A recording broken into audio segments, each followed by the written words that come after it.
रिमशा ने हिम्मत करके रिसेप्शन पर जाकर कहा, मेरा इंटरव्यू है। चंद लम्हे बाद दरवाज़ा खुला और एक शख्सियत अंदर से बाहर आई। लंबा कद, पुरवकार अंदाज, चेहरे पर नरमी और आंखों में रोशनी।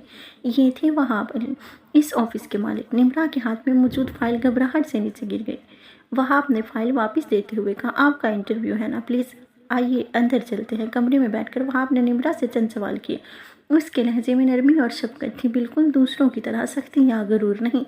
आप पढ़ाई के साथ नौकरी क्यों करना चाहती हैं? निम्रा ने हिचकिचाते हुए जवाब दिया, सर मैं और मेरी माँ अकेले हैं, घर के अखराजात और मेरी पढ़ाई दोनों के लिए नौकरी ज़रूरी है। वहाब ने कुछ लम्हे उसे गौर से देखा, जैसे उसके अंदर छुपा हुआ दर्द पढ़ने की कोशिश कर रहा हो। फिर मुस्कुराकर बोला, आपको नौकरी मिल गई? निम्रा हैरान रह गई, इतनी जल्दी? वहाब ने नरम लहजे में कहा, जी हाँ, आप मेहनती लगती हैं और मेरा उसूल है कि जिसको मेहनत की ज़रूरत हो उसे मौका ज़रूर देना चाहिए। निम्रा के दिल पर जैसे बोझ उतर गया। उसने दिल ही दिल में शुक्र अदा किया। कॉलेज के पहले दिन निम्रा का दिल धड़क रहा था। बड़ी बड़ी इमारतें, लड़के लड़कियां कहके लगाते, कोई किताबें हाथ में लिए दौड़ रहा था। निम्रा ने खुद को बहुत छोटा महसूस किया, मगर दिल में हौसला था।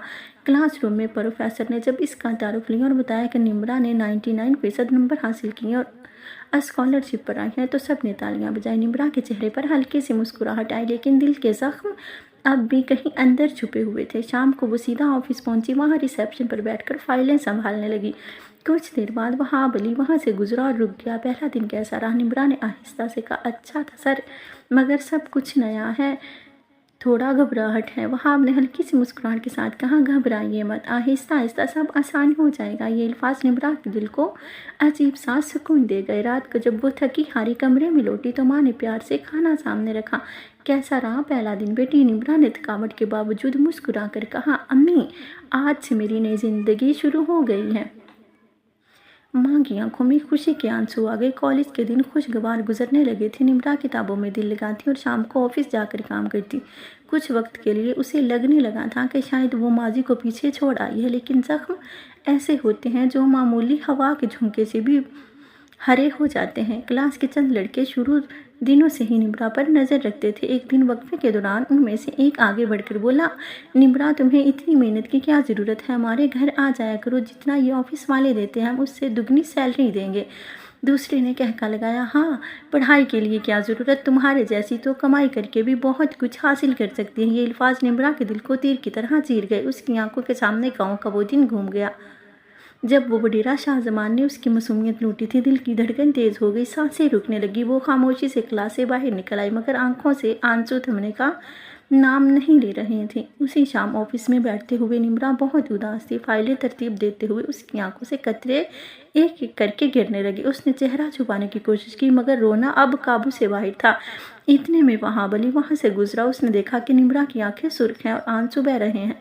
फौरन रुक गया। निम्रा, आप ठीक तो हैं? निम्रा ने चुनकर सर झुकाया, जी सर, मैं बिल्कुल ठीक हूँ। वहाब ने परेशानी से कहा, ये आंखें झूठ बोल रही हैं, आइए मेरे कैबिन में चले। वो उसे नरमी से अपने कैबिन में ले आया, पानी का गिलास दिया और आराम से कुर्सी पर बिठाया।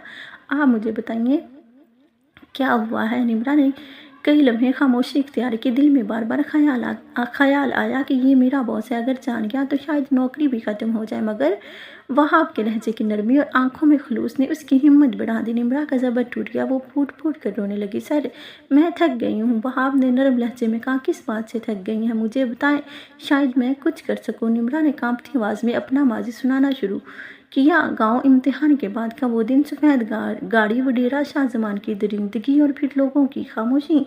हर लफ्ज़ के साथ कमरा जैसे सन्नाटे में डूब गया। वहाब के चेहरे पर दुख की परछाइयाँ छा गई। उसकी मुट्ठी भींच गई, आंखों में आंसू उतर आए। जब निम्रा खामोश हुई तो कमरे में सिर्फ घड़ी की टिक टिक गूंज रही थी। वहाब ने आहिस्ता से कहा, निम्रा, मुझे अंदाज़ा भी नहीं था कि आपने इतनी बड़ी आजमाइश झेली है, मगर याद रखें, आप कसूरवार नहीं हैं।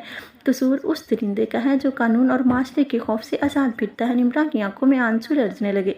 लेकिन सर, लोग यही कहते हैं कि कसूर औरत का होता है। सब नज़रें मुझ पर उठती हैं, मैं भागती हूँ अपने माजी से, मगर वो मेरा पीछा नहीं छोड़ता। वहाब ने मजबूत लहजे में कहा, मैं नहीं मानता ये सब, आप मजलूम हैं, और याद रखें, आप अकेली नहीं, अब मैं आपके साथ हूँ। निम्रा ने हैरान नज़रों से वहाब को देखा। दिल में पहली बार एक अजीब सा सुकून महसूस हुआ, जैसे किसी ने उसके दुखों का बोझ बांट लिया हो। उस दिन के बाद निम्रा के लिए वहाब सिर्फ बॉस नहीं रहा, बल्कि एक ऐसा शख्स बन गया جس کے سامنے وہ خود کو کمزور محسوس کر سکتی تھی اور جانتی تھی کہ وہ اسے سہارا دے گا۔ اگلے ہی دن وہاب نمرا کے کالج جاتا ہے اور ان لڑکوں کی شکایت کرتا ہے۔ ان لڑکوں کو بلایا جاتا ہے اور وارننگ دی جاتی ہے کہ آئندہ شکایت پر ان کا داخلہ منسوخ کر دیا جائے گا۔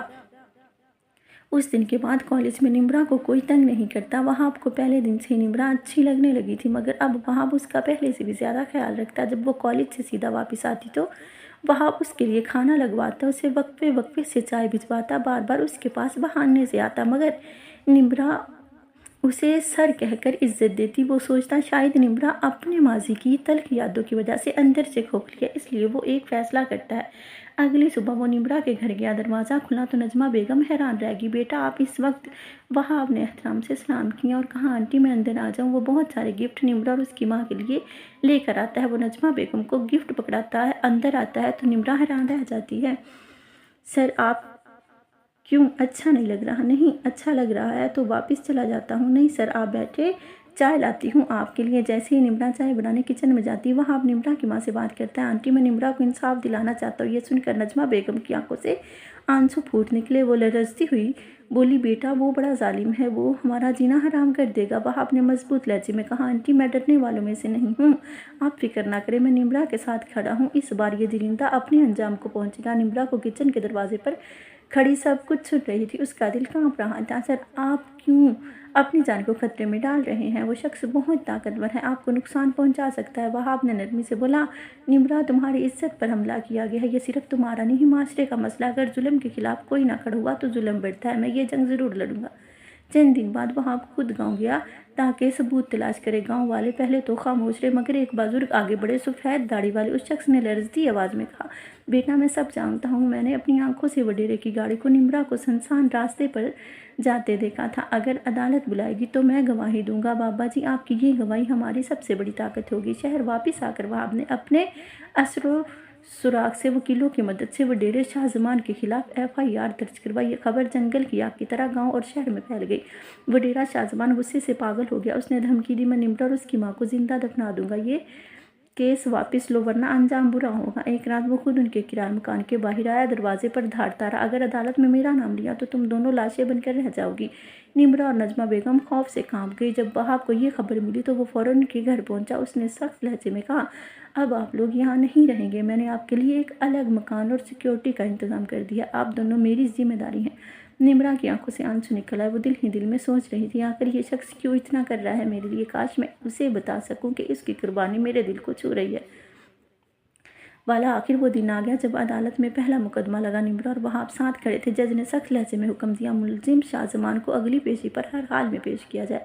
عدالت سے نکلتے وقت وہاب نے نمرا کی طرف دیکھا اور کہا حوصلہ رکھو، اب انصاف قریب ہے۔ نمرا نے دھیرے سے سر ہلایا، مگر دل میں ایک عجیب سا خوف بھی تھا۔ اسے نہیں معلوم تھا کہ یہ راستہ کتنا خطرناک ہے، مگر ایک بات وہ سمجھ گئی تھی، اب میں اکیلی نہیں ہوں۔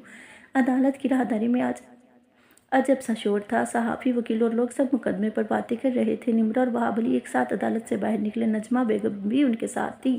وہاب نے تسلی دیتے ہوئے کہا نمرا گھبراؤ مت، جج نے حکم دے دیا، اب شاہ زمان کو ہر حال میں آنا ہوگا، اس بار وہ بچ نہیں پائے گا۔ نمرا نے دھیرے سے سر جھکا کر کہا سر بس دعا کیجیے گا یہ سب جلد ختم ہو جائے، مجھے اپنے ماضی کے اندھیرے میں مزید جینا نہیں ہے۔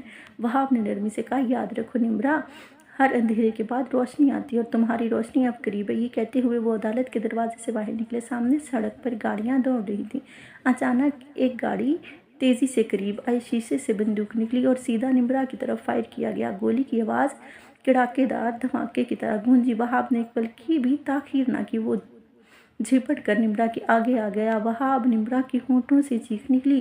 گولی سیدھی وہاب کے کندھے کو چیرتی ہوئی گزری، وہ زمین پر گر پڑا۔